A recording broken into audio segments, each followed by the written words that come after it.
आज के हमारे पार्ट नंबर 4 जिसका नाम है प्राथमिक मतलब पहले आप देखांगा कि आर्थिक क्रिया। आर्थिक क्रिया मानव धन प्राप्ति खातिर जितना भी काम करे वे सगली की सगली आर्थिक क्रिया का मान शामिल है। धन प्राप्ति के लिए जो भी काम किए जाते हैं वो आर्थिक क्रिया होती है। आर्थिक क्रिया 4 प्रकार की होती है, प्राथमिक, द्वितीयक, तृतीयक और चतुर्थक। 4 प्रकार की आर्थिक क्रिया, प्राथमिक, द्वितीयक, तृतीयक और चतुर्थक। चारों को समझना है। चारा ना आप समझ के चलांगा जब ही आगे अपना 2 पार्ट एक साथ कंप्लीट हो जाएगा। प्राथमिक क्रिया किन कब है, यानी प्राथमिक क्रिया वे जो अपना दादा परदादा पुराने टाइम में काम करता, यानी पुराने टाइम में क्या करता, ये जंगल का में रहता तो आखेट करता, ठीक है। आखेट के बाद में बे फल फूल इकट्ठा कर लेता, खाने खुनारी फल फूल है बे इकट्ठा कर लेता, यानी प्राचीनतम आर्थिक ज्ञात क्रिया है ये। उसके बाद मनुष्य ने सोचा ठीक है आका ऊपर अपना जीवन यापन को नहीं उसके आखेटू भी जानवर तो खत्म हो जाएगा, फल फूल कितना दिन इकट्ठा करांगा।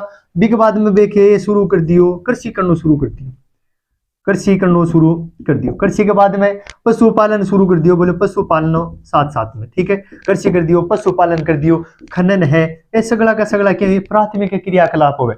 द्वितीय क्रिया की आप बात कराने तो प्राथमिक क्रिया का माइंसु जो भी चीज मिले बी को रूप परिवर्तन घटा के हुए उद्योगाम हो गए, यानी विनिर्माण, यानी उद्योग है बे क्या माजी सी द्वितीय की क्रिया। द्वितीय क्रिया काम ही हुए कि कच्चे माल को रूप बदल की बिके मूल्य में वृद्धि करना द्वितीय क्रिया कहलावे। कच्चा माल कट मिल लगो प्राथमिक क्रिया छू और दूसरे माह की बी को रूप में परिवर्तन हो जाएगो और बी का मूल्य का मान वृद्धि हो जाएगी। जहां पर बात कराए कि चिप्स की, चिप्स के लिए कच्चो माल है आलू, एक आलू है वो 1 रुपये या 1.5 रुपये का है, पूरे तो 1 रुपये को है, लेकिन 20 ले जाके उद्योग में अब चिप्स बना दी और चिप्स बन गई 5 रुपये की। आलू तो गोल है, रूप में परिवर्तन हो, चिप्स अलग प्रकार की बन गई और मूल्य का मान भी वृद्धि। द्वितीय क्रिया ही तो है, बीका रूप में परिवर्तन करना और बीका मूल्य में वृद्धि करनी, द्वितीय क्रिया कहलावे, ठीक है। विनिर्माण और उद्योग आ जैसी। तृतीय क्रिया नापा कमा सेवा सेक्टर, सेवा सेक्टर, सेवा सेक्टर कहां, अब सेवा सेक्टर क्या एक मैंने जितनी भी प्रकार की चीज है ना विश्व अपना सेवा मिलेगी।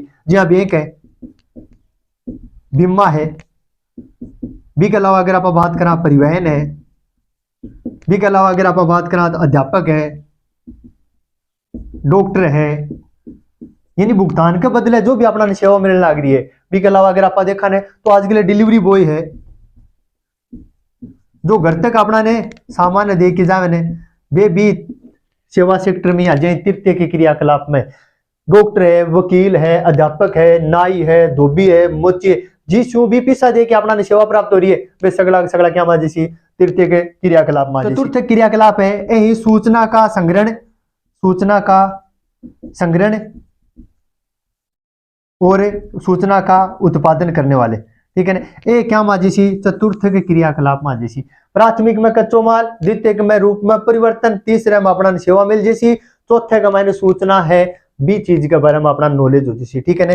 पांचों इको ही प्रकार हो जैसी। ये चारों प्रकार अपने कम से कम याद होना चाहिए। प्राथमिक क्रियाकलाप, द्वितीय क्रियाकलाप, तृतीय, चतुर्थक। प्राथमिक पहले देखें आर्थिक क्रियाकलाप क्या है, यानी आय प्राप्त करने खातिर जो भी आप काम करा वे सगला का सगला आर्थिक क्रियाकलाप में शामिल हो जैसी। आर्थिक क्रियाकलाप कितना प्रकार का, 4 प्रकार का, प्राथमिक, द्वितीय, तृतीय, चतुर्थक। प्राथमिक में ब्याह जैसी जिका पुराना टाइम में दादा परदादा बे काम करता है वे सगला प्राथमिक में। जहाँ खेत है, जंगल से फल फूल इकट्ठा करना है, कृषि है, पशुपालन है, मछली पालन है, खनन है, ये प्राथमिक क्रियाकलाप। द्वितीय में पूरे से कच्चा माल ने रूप बदलने खातिर अपना उद्योगा की विनिर्माण की आवश्यकता होगी तो वो जैसी विनिर्माण उद्योग है ये द्वितीय क्रियाकलाप में जैसी।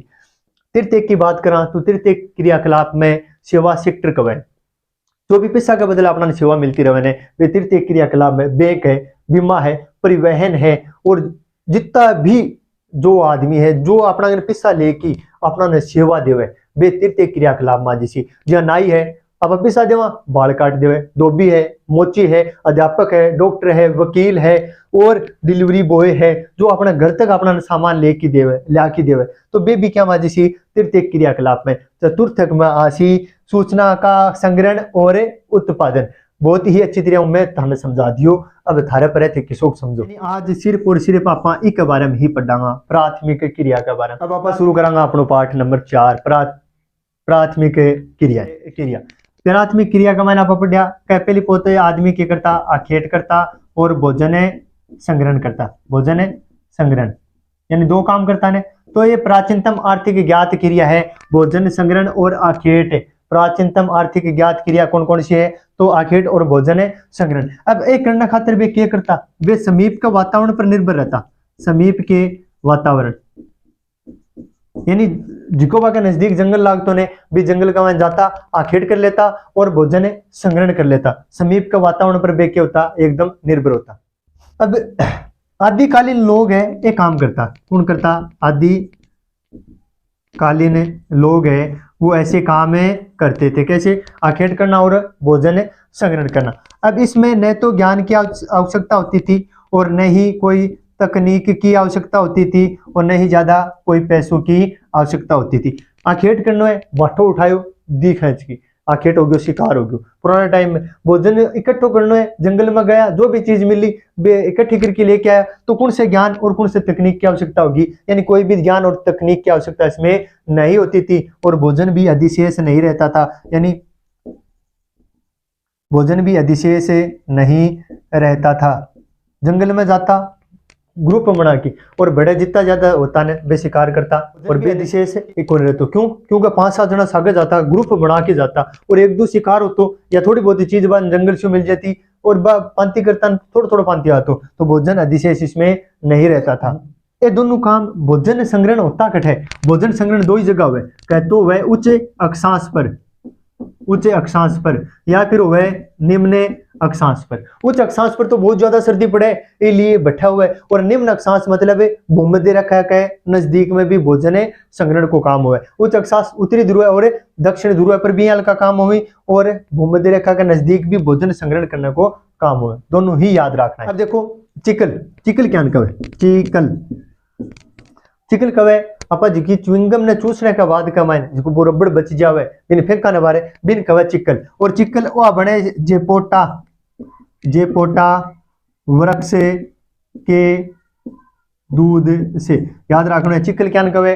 च्युइंगम को चूसने के बाद शेष बचे भाग को चिकल कहते हैं और ये जेपोटा वृक्ष के दूध से बनता है। याद रखना है, ठीक है ना। आगे अपनो पॉइंट है पशु चारण। आखेट सु परेशान भोजन संग्रहण सु परेशान आदमी सोचो बोलो इया तो अपनो जीवन को भरण पोषण को नहीं हो सके तो वो के काम शुरू कर दियो? पशु पालने को काम शुरू कर दियो, पशु चराने को काम शुरू कर दियो, ठीक है ना। क्या सु परेशान? आखेट सु परेशान। आखेट करता करता आगता हो गया बेरो पड़ गयो इया अपनो जीवन यापन को नहीं हो सके क्योंकि रोज की जाता ने तो हर दिन शिकार तो कोनी होता। हर दिन बन भोजन इकट्ठो करने को तो टाइम कोनी मिलतो। हर जगह दिन बन मिलतो कोनी भोजन। तो बे के काम शुरू कर दियो? पशु चारण को काम शुरू कर दियो। और पशु चारण में पहलो है चलवासी पशु चारण। चलवासी पशु चारण। चलवासी मतलब एक स्थान से दूसरे स्थान पर ले जाके जगह पशु चरावे ने बिन कहे चलवासी पशु चारण, ठीक है ना। याद रखनी इनमें अगर आप देखा ने तो जो पशुपालक हुए ने वो पूरी तरह से क्या पर निर्भर होगो? पूरी तरह से पशुओं पर निर्भर होता है। चाहे भोजन की बात कर लिया चाहे परिवहन की यानी यातायात की बात कर लिया उस क्या पर निर्भर होगो? आपका पशु आप पर निर्भर होगो। रेवड़ देख लो आप बिन भोजन भी भटसू मिले और यातायात देखा ने रेवड़ का मैंने गधा घोड़ा एक दो चीज रखे ताकि वे परिवहन की जगह पर काम में ले सके और बाकी पीठ पर जितो भी वाको सामान होने वो सगड़ो लाद की भी रेवड़ के साथ एक जगह से दूसरी जगह लेके जावे। तो यातायात और परिवहन और भोजन के लिए क्या पर निर्भर हुई? जगह पशुपालक है वे पशुओं पर ही निर्भर हुए और कई तरह का एक मायने पशु पाले जाए, ठीक है ना। पशुपालन कई तरह के होते हैं यानी कई तरह का पशु पाले जाओगा। आ चीज अपना याद रखनी है और पूरी तरह ही पशु पर निर्भर होगा। ये जगह पशुपालक होने ऋतु प्रवास करें। ऋतु प्रवास क्या है? ऋतु के अनुसार एक जगह से दूसरी जगह जाना। गर्मियों का मौसम में क्या करेगा? ऊपर को भाग पर चल जाओगा और सर्दियों का मौसम में वापिस से मैदानी भाग में जैसी, ठीक है ना। वो मौसम के अनुसार आनो जानो ही क्या कहलावे? ऋतु प्रवास। ऋतु के अनुसार प्रवास करना ऋतु प्रवास। गर्मियों में ऊपर चल जाओगा और सर्दियों का मायने वापिस से धरातल पर आ जाओगा, ठीक है ना, नीची जगह आ जाओगा। तो वो है ऋतु प्रवास। अब आप बात करांगा एक मायने दूसरे प्रकार की वाणिज्य पशुधन पालन। वाणिज्य पशुधन पालन, वाणिज्य पशुधन पालन। तो एक मायने क्यों है, एक निश्चित बाड़े का मायने अपना पशु रखना पड़े, यानी बाड़ा बनाना पड़ता है, बढ़िया बढ़िया किस्म का अपना पशु लेके आना पड़ेगा उच्च, ठीक है ना। तो उच्च किस्म का पशु, बढ़िया किस्म का पशु लेके आऊंगा, बाड़ा की व्यवस्था करांगा, अठे यान खाने की, अठे यान पीने की व्यवस्था, अठे सब कुछ पूरे ही काम करांगा, एक जगह जड़ रखांगा, यानी लेके कौन फिरांगा। तो एक मायने पैसे ज्यादा चाहिएगा पैसा, क्योंकि बढ़िया किस्म का आप पशु लेके आऊंगा ने तो बाकी साल संभाल डॉक्टर ने भी लाके दिखाना पड़ेगा, उचित व्यवस्था करनी पड़ेगी, बाकी माने बढ़िया बाकी लिए बाड़ा की व्यवस्था करनी पड़ेगी, ठीक है। पर उच्च उच्च किस्म का आप पशु लेके आऊंगा तो बाका मोल भी बहुत ज्यादा होगा, इसलिए ज्यादा पैसा की आवश्यकता है, ठीक है। अच्छी चीज की मैंने याद रखनी। अब हम बात करी कि जी को चलवासी पशुपालन है, एक मायने तो कई तरह का पशु पाले जाए, लेकिन एक मायने सिर्फ एक ही तरह का पशु पाले जाएगा। अगर थे गाय पाल रखी हो तो गाय पालेगा, अगर बकरी पाल रखी हो तो बकरी पालेगा, ठीक है। एक मायने एक ही प्रकार के पशु पाले जाते हैं, जबकि इसमें कई तरह के पशु पाले जाते हैं। और पूरे जो सामान मिल लोगों ने बिन डब्बे का मायने पैक करके मार्केट में बेच देवे, पूरे जो सामान दूध है, जो भी पशुओं से सामान मिलता है वो डब्बा पैक करके मार्केट का मायने बेच देगा, और मार्केट में अन्न बस बड़े आय प्राप्त हो गए। अब देखा कृषि के बारे में, कृषि फसल ने बोणो और काटनो के अलावा कृषि के अलावा कृषि आप देखा पहली कृषि है आदिकालीन निर्वाह कृषि। आदिकालीन यानी अपना दादा परदादा बुजुर्ग जो करता ने, जिन्हें आप स्थानांतरित कृषि कहा अपनी किताब में, स्थानांतरित कृषि यानी स्थान बदल बदल कर, एक भूखंड पर गया भी जंगल का मन जाके तब भूखंड आप साफ कर लियो, पूरे जगह पेड़ पौधे बन तो काट दिया, और जी घास है ने भी ऊपर आप आग लगा दी, आग लगा दी, इसलिए इन आपा के कवा कर्तन दहन कृषि भी कवा, आग लगावा जी कारण के कवे कर्तन दहन दहन कृषि। और 3 से 5 साल तक पूरे क्या करेगा वे कृषि कार्य करेगा, फिर अनुपजाऊ हो जाएगी तो आई प्रक्रिया दूसरी जगह जाके दोहराओगा, ठीक है ना, फिर उरे से वापिस उड़ा जाओगा। इस हिसाब से कृषि करता इन आपा की आदिकालीन निर्वाह कृषि, एक मायने पूरा का पूरा घर का जितना सदस्य होगा ने वे सगड़ा का सगड़ा एक मायने काम करेगा, ठीक है ना। और सामान इसो ही एक मायने उगाए जाओगे जो अपना घर चाहिए, आप सिर्फ अपने लिए ही उगासा, अपनो भरण पोषण करने खातिर उगासा, ठीक है। आ चीज एक मायने याद रखनी है, आदिकालीन निर्वाह कृषि। दूसरी है गहन निर्वाह कृषि, गहन निर्वाह कृषि। गहन निर्वाह कृषि 2 प्रकार की हुए, एक तो चावल प्रधान, चावल प्रधान, और एक है चावल रहित। नाम से बेरो पड़े, पहले हम तो चावल ही मुख्य फसल होगी और आकड़ बोई जाएगी, जटे सिंचाई की उचित व्यवस्था होगी। और जी अपने राजस्थान की अगर आप बात कराने तो उरे तो सिंचाई की व्यवस्था को नहीं, पानी पीने को नहीं, तो चावल फसला खातर तो उगो घटू, तो चावल रहित कृषि आपने करी जावे, ठीक है ना। जहां पर पानी की व्यवस्था नहीं हो, सिंचाई की व्यवस्था नहीं हो, वहां पर चावल रहित कृषि की जाती है, और जहां पर पानी की व्यवस्था उचित व्यवस्था हो वहां पर चावल प्रधान कृषि की जाती है। दोनों याद रखनी है। फिर है रोपण कृषि। रोपण कृषि यानी जी कि आप पौध लगावा, बिना आप रोपण कृषि कमा, जहाँ चाय कॉफी गन्ना केला रबड़ ये सगली क्या माजी सी रोपण कृषि कमाए। एक माइन खेतों को आकार भी बड्डो होगो, ठीक है ने, और एक माइन कुशल श्रमिक है बे अपना काम में लेना पड़ेगा, क्योंकि इतना बड़े खेत का माइन व्यापारिक फसल में आवे अपने व्यापार को आकार भी बड्डो होगो, और व्यापार खातर आप फसल बोवांगा रोपण कृषि है, और एक माइन उचित व्यवस्था भी अपना करती रहना पड़ेगा। बात आप कराने तो कॉफी की किस्म याद रखने, एक तो अरेबिका रोबस्ता लिबेरिका, ये तो सगली कॉफी की किस्में हैं। और कॉफी का जगह बागान है ने बिन फेजेंडा कवे, फेजेंडा, ठीक है ना, ब्राजील का माइन, ब्राजील में कॉफी के बागान को फेजेंडा कहते हैं। ब्राजील में कॉफी के बागान को क्या कहते हैं? फेजेंडा कहते हैं। अगली कृषि को प्रकार है विस्तृत वाणिज्य अनाज कृषि। विस्तृत वाणिज्य अनाज कृषि का मान के करा खेतों का आकार बड़ो होगो, और फसल बोने से लेकर काटने तक जितना भी काम होगा ना सगला सगला मशीन से करांगा, यानी कि मैंने प्रति व्यक्ति उत्पादकता ज्यादा हुए और प्रति एकड़ उत्पादकता कम हो, यानी सगला सगला काम आप मशीन से करांगा और उच्च किस्म का बीज बोऊंगा। एक माइन विस्तृत वाणिज्य अनाज कृषि की याद रखनी है। अगली अपनी कृषि है मिश्रित कृषि। मिश्रित कृषि में अपना बेरो है कि सागा कृषि कर रहे हैं, सागा पशुपालन कर लियो ने तो बिना आप मिश्रित कृषि कर दिशा, यानी पशुपाल कृषि के साथ साथ पशुपालन करना क्या कहलाता है? मिश्रित कृषि। मिश्रित कृषि क्या कहे? मिश्रित कृषि। मिश्रित कृषि कवे कृषि के साथ साथ पशुपालन करना क्या कहलाता है? मिश्रित कृषि। फिर आज इसी डेयरी कृषि। डेयरी तो जानो, यानी एक माइन के कृषि आप एक किस्म की चाहे गाय है भैंस है वे लेके आ जिशा, और बीसों बिन आपा खट रखांगा मार्केट के नजदीक रखना पड़ेगा। क्यों? क्योंकि पशुवासियों उत्पादन में जो भी अपना सामान प्राप्त होने वो बहुत जल्दी खराब हो जाए, इसलिए जितना ज्यादा नजदीक मार्केट होगा ने बित्ती ही उच्च क्वालिटी की अपना चीज मिलेगी या आप मार्केट में आप उपलब्ध करवा सकांगा। तो डेयरी कृषि है वो पशुपालन करी जाए और एक मायने श्रम है बहुत ज्यादा आवश्यकता है, यानी और जी प्रकार की आप कृषि कर रहे हैं भी कृषि का मायने 12 महीना में लगातार 12 महीना काम करना पड़े, कुछ दिन हिस्सा आराम कर सका। लेकिन डेयरी कृषि का मायने आराम नाम की कोई चीज को नहीं है, क्योंकि रोज की पशु चाहे दूध देवे चाहे नहीं देवे अपना बन खानो बाकी खाने की व्यवस्था करनी पड़ेगी, बाकी पीने की व्यवस्था करनी पड़ेगी, बाकी साफ सफाई की व्यवस्था करनी पड़ेगी, पूरे दिन यानी काम करते ही रहना पड़ेगा। तो एक मायने श्रम की ज्यादा आवश्यकता होवे उनसी कृषि में डेयरी कृषि का मायने जैसी भूमध्य सागरीय कृषि। और बस इतो याद रखना भूमध्य सागर के बारे में, भूमध्य सागरीय कृषि अरे खट्टा फल खातर है ना कृषि, खट्टा फला की कृषि उरी होवे भूमध्य सागर का नजदीक, खट्टा फलों की खट्टा फला की कृषि कटा हुआ है भूमध्य सागर के नजदीक में। जहाँ अंगूर की कृषि है कटा हुआ है भूमध्य सागर के नजदीक। अब देखो अंगूर आरंभी भूमध्य सागरीय कृषि यानी खट्टा फल की कृषि हठी हुआ है। और एक मायने देखो खासियत अंगूरा की कृषि भी हठी हुआ है, अंगूर जिका अच्छी किस्म का हुई अच्छी क्वालिटी का हुई बाकी तो मदिरा बना ले हुए, और जिकी कम किस्म जो कम क्वालिटी का होगा बन के करेगा सुखा की किशमिश बना के अपना घर भेज दी आपा चाहो किशमिश खाया के तो अच्छी क्वालिटी का होगा बाकी मदिरा बना लेगा, और जो कम क्वालिटी का होगा ने बाकी के करा सुखा की किशमिश बना के अपने तक पहुंचा दे। आगे अपनी बाजार के लिए सब्जी खेती और उद्यान कृषि जो दूसरों नाम की है ट्रक कृषि है, दूसरों नाम की है ट्रक कृषि, बाजार के लिए सब्जी खेती और उद्यान कृषि। अब इको क्यों दूसरों नाम ट्रक कृषि है? क्योंकि बाजार के लिए आप कृषि करने लग रहे हैं तो जठे वो खेत है और वो मार्केट है बाजार है। अब उरेशु एक ट्रैक्टर है वो पूरी सब्जी लेके और रात भर की दूरी तय करके कटा पहुंचे मार्केट में वह सब्जी पहुंचावे, इसलिए एक दूसरों नाम ही के है ट्रक कृषि। किस कृषि का नाम है?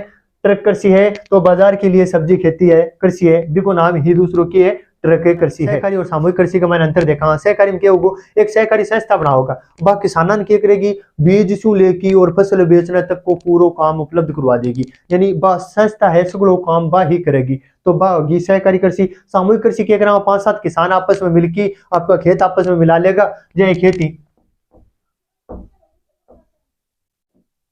आपके थोड़ा थोड़ा काम में लेने खातिर थोड़ी थोड़ी जगह रख लेगी और बीच का खेत मिला लिया और ये सगला का सगला सदस्य एक मायने काम करेगा। जितना भी ये 4 किसान है अगर पूरा का पूरा घर का सदस्य एक मायने सगला मिलकर काम करेगा, इन आप कहूंगा सामूहिक कृषि। जबकि सहकारी में क्या करेगी एक संस्था काम करेगी, संस्था ही बीज उपलब्ध करवाएगी और पूरी की पूरी जहाँ लास्ट तक को काम है वह संस्था करेगी, वह सहकारी हो जिसी और सगला मिलकर करेगा बिन सामूहिक कृषि कह देसिया। ठीक है ना। बाद में अपना जिसी खनन जमीन ने खोदनो के कलावे खनन कलावे आप जमीन क्यों खोदना खनिज निकालने के लिए, खनिज निकालना नहीं आप कहूंगा खनन कहूंगा। 2 प्रकार का विवर्त खनन जब जमीन की ऊपरी परत हटाने से अपना कोई चीज मिल जाने तो बिन आप कहूंगा विवर्त खनन। जब अंदर गहराई में मिलगो और निकालने के लिए कुप्पा को सारो लेना पड़े ने तो बिन आप कहूंगा कूप की खनन। ठीक है। जब ऊपरी मिल जाए तो विवर्त खनन, जब अंदर से निकालेंगे तो कूप की खनन। दोनों ही रहेगा। सामूहिक कृषि होने बिन सोवियत संघ रूस में सोवियत संघ में क्या कहे कोल्लक खोज कहे। सामूहिक कृषि को सोवियत संघ में कोल्लक खोज कहते हैं। बढ़िया प्रश्न है याद रखना। सामूहिक कृषि को सोवियत संघ में क्या कहते हैं कोल्लक खोज कहते हैं। और लास्ट खनन है, खनन 2 प्रकार का विवर्त खनन और कूप की खनन। विवर्त खनन कहे जब जमीन के ऊपर गहराई पे ऊपरली परत हटाते हैं अपना कोई खनिज मिल जाए, बिन थोड़ी सी मिट्टी हटाते हैं खनिज मिल जाए तो बिन तो कहूंगा विवर्त खनन। जब जमीन के अंदर गहराई का मान खनिज है और वो खनिज निकालने के लिए अपना कुप्पा को सारो लेना पड़े बिन आप कहूंगा कूप की खनन। दोनों ही खनन की विधियां ही वो तो अपना दूसरो पार्ट का पूरा थारा समझ में आगे हो गयो और नहीं भी आए तो एक बार रोजू देख लियो। ताकि आज के लिए इतना ही।